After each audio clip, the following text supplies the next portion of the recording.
Bienvenue sur le forum Energaia qui se déroule au Parc des Expos de Montpellier ces 7 et 8 décembre.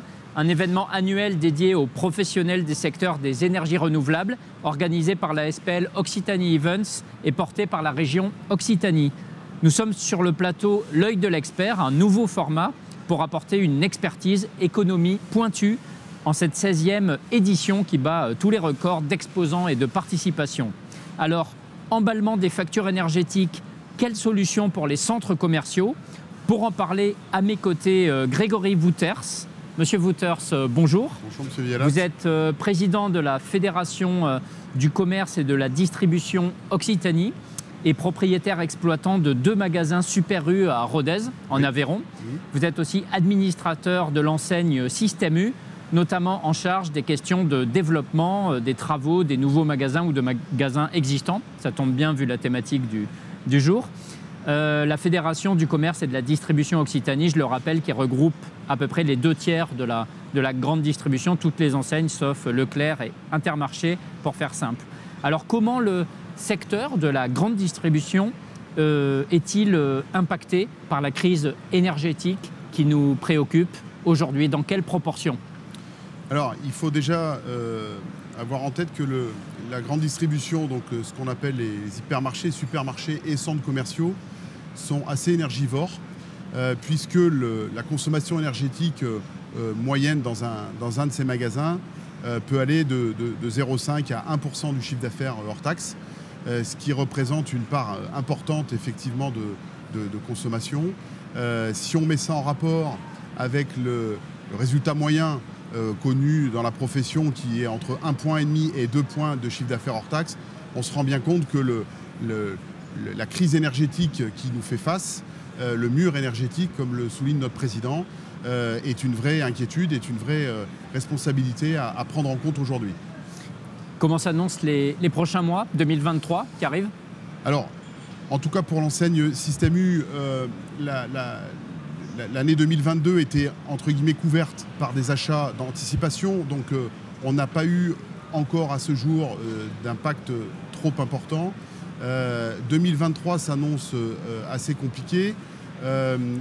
Assez compliqué, c'est-à-dire c'est des factures qui vont augmenter dans quelle proportion? Alors ce que l'on a aujourd'hui sur la base des achats de 2023 et ce que l'on sait de l'ensemble des enseignes, c'est que les factures énergétiques vont faire au minimum x2, multiplié par 2, un doublement, et probablement pour certaines enseignes aller jusqu'à 1 x 4, ce qui représentera une consommation, si on prend ce que je disais tout à l'heure, le pourcentage d'énergie consommée, on va passer de 0,5, 0,7 points à peut-être 2% de chiffre d'affaires des magasins, ce qui est juste abyssal. On n'est pas sur quelque chose de conjoncturel, hein. C'est vraiment une problématique qu'il faut prendre en compte sur le long terme. Alors votre secteur. Effectivement, la difficulté que l'on perçoit au-delà de ce changement de prix de l'énergie, c'est que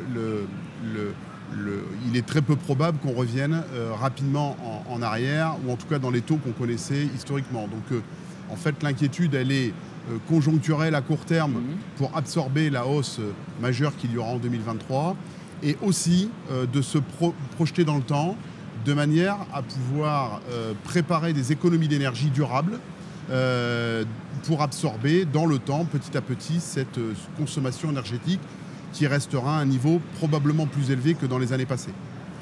Pour qu'on se rende compte un peu la facture moyenne d'énergie pour un supermarché, comment elle a évolué entre 2021 et une année normale, entre guillemets, et 2023, l'an prochain, dans les Super U que vous gérez à Rodez, par exemple? Pour un Super U moyen, de taille moyenne, toute France, on considère que la facture d'électricité est d'à peu près 120 000 euros par an, 10 000 euros par mois.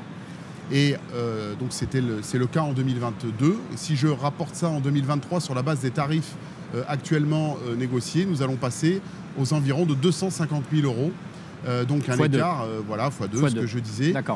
Certaines enseignes ont déjà pris en 2022 un doublement de leur facture énergétique parce qu'ils n'avaient pas couvert avec des achats spéculatifs leur consommation. Et donc ils reprendront probablement en 2023. C'est pour ça qu'on dit, dans la distribution, on sait que certaines enseignes feront x2, d'autres iront probablement jusqu'à x4. Donc on peut augmenter les prix en rayon et tout, mais enfin ça couvre pas, quoi. Alors, Enfin, alors, les prix ont déjà un peu augmenté, mais... Vous avez raison, les prix ont déjà augmenté fortement. Alors, l'année 2022, la problématique s'est accentuée avec le conflit ukrainien qui a déréglé plus l'impact sur la partie énergétique, le carburant, les transports et compagnie. Il faut avoir en tête que depuis le début de cette année, l'ensemble des fournisseurs qui servent la grande distribution notamment, mais que ça aille du maraîcher, de l'agriculteur, du producteur et des industriels, ont déjà constaté en 2022 des fortes tensions sur leur énergie.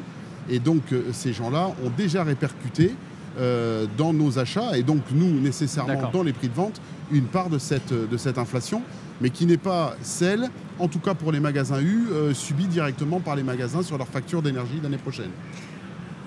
Alors, dans ce contexte, dans ce contexte très compliqué, il y a un plan qui a été engagé pour tenter de réduire la facture énergétique des grandes surfaces.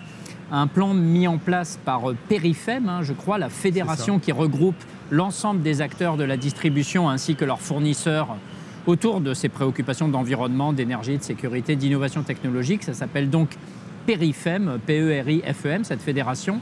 Alors ce plan, c'est quoi? Qu'est-ce qui a été décidé, qui est mis en place maintenant, qui n'existait pas hier? Alors, très concrètement, donc Perifem effectivement regroupe l'ensemble des enseignes alimentaires, mais aussi certaines autres enseignes complémentaires au sein de cette fédération qui a plus un volant d'action technique, on va dire. Voilà. Donc dès le mois de juillet, l'ensemble des enseignes se sont mis autour de la table pour essayer d'anticiper ces difficultés, ces problèmes, et voir quelles étaient les mesures que l'on pouvait mettre en œuvre. Concrètement. Concrètement. Voilà, qu'est-ce qui a été mis en œuvre? Depuis le 15 octobre. Depuis le 15 octobre, les engagements ont été pris de, premièrement, réduction de toutes les lumières, tout ce qui est lumineux non essentiel. Donc on éteint beaucoup plus tôt les enseignes. On réduit l'éclairage de 50% le matin avant ouverture et le soir après ouverture dans les magasins.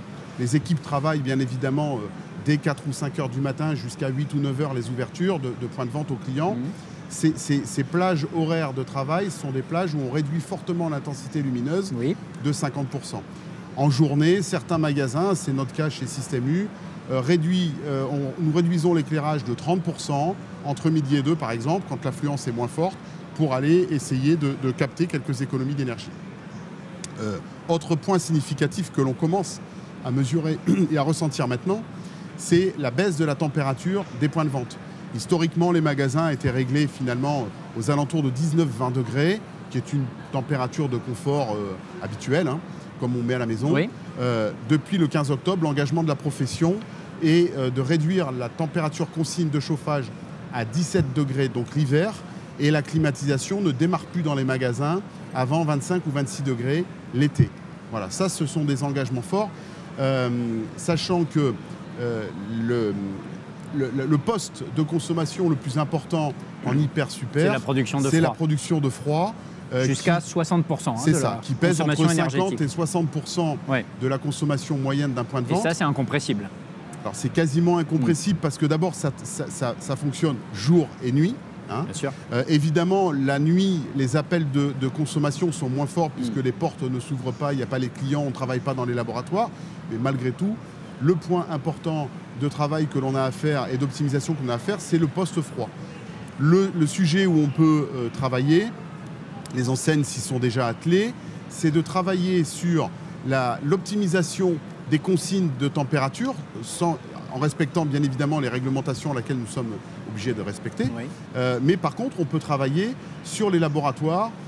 Quand l'après-midi, par exemple, les équipes ne travaillent pas dans un laboratoire pâtisserie, il n'y a aucun intérêt à le faire travailler en froid. On peut très bien suspendre la production de froid et le remettre en route le lendemain matin. Alors, une fois toutes ces mesures appliquées, dans quelle proportion baisse la facture énergétique à peu près? Qu'est-ce que vous arrivez à faire?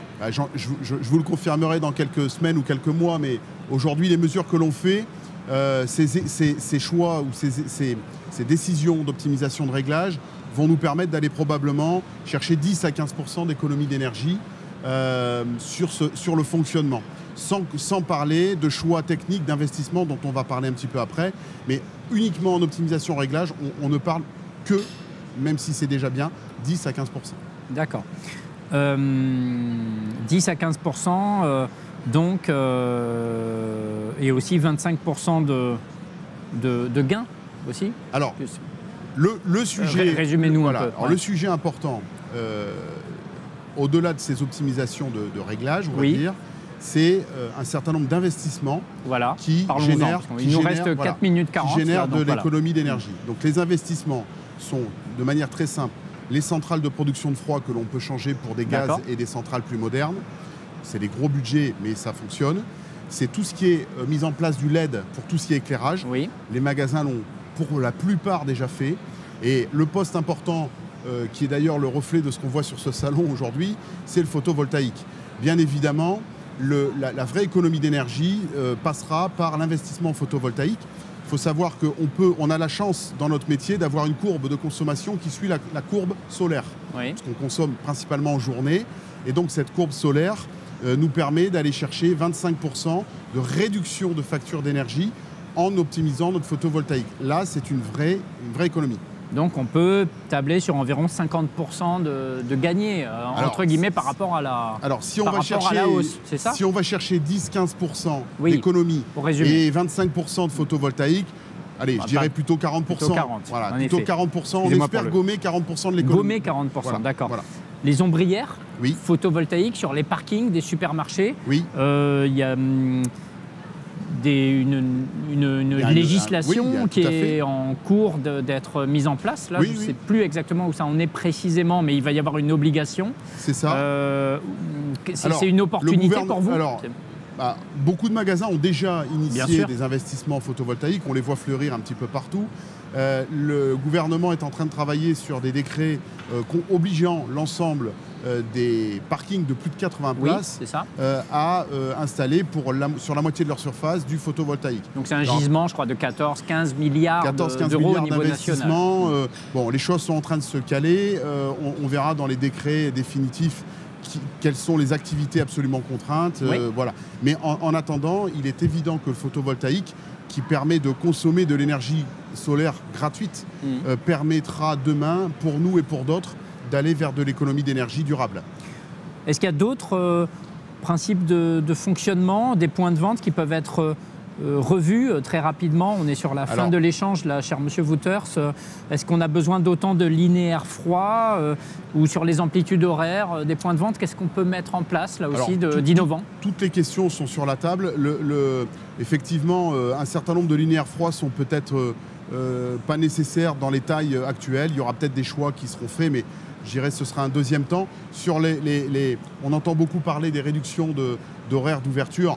Bon, finalement, vous savez, si vous fermez le point de vente un peu plus tôt, d'abord, il y a quand même des gens qui travaillent jusqu'en fin d'après-midi, ce qui n'était pas le cas pendant le Covid, où les gens étaient contraints de rentrer chez eux plus tôt.